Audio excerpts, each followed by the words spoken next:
Why have you been told to put your money in the financial markets? Well, let's see how the investment industry gets paid.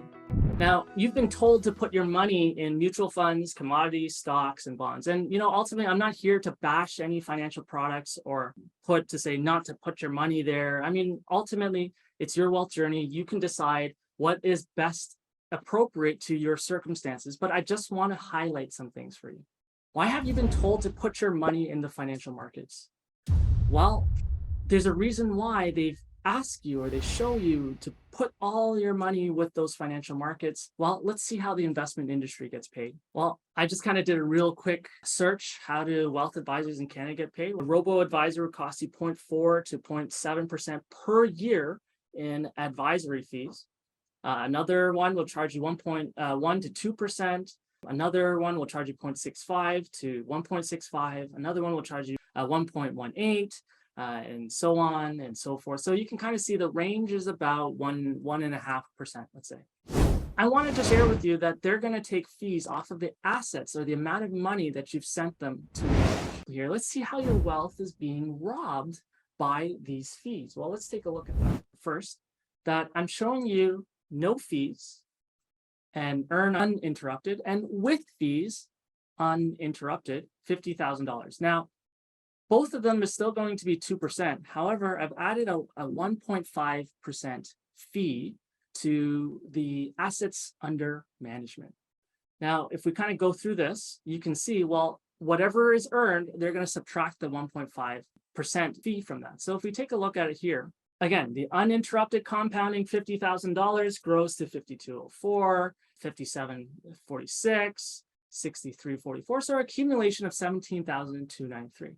Well, how does that impact you in terms of the fees that are being paid? Well, what if the choice that you made was to leave it with these investment advisors? You started with assets under management of $50,000. Well, with that $50,000, it's going to be 2%, but they're going to take their fees off of that money.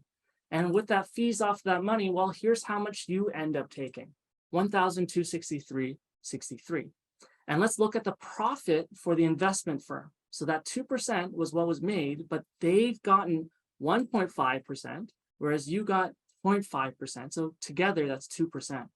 And together, if we take a look at this, that's 3,807 for compared to 1,263. And if we look at the percentage of how much money was earned, they've gotten a larger percentage of the money because they're calculating their income off of what you hold. And we just keep working through that.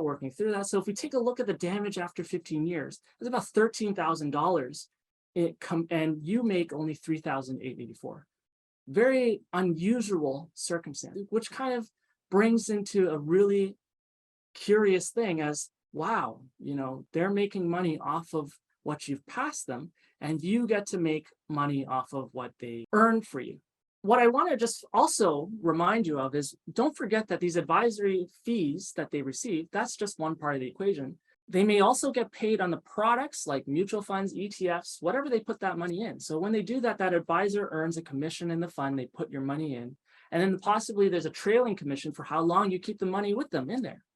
And then also that fund that they put the money in, that investment firm, maybe it's the same investment firm, also receives fees like an MER fee. If we kind of look at it all together, something doesn't look right here. But what I just wanted to highlight for you is that when it comes to building your wealth, I think you get the point that you are permanently losing what you could be earning with your money to fees. You are giving your money, you're handing it to someone else who's paying a fee, who you are paying a fee to. It's not based on what they build, it's based on what you own.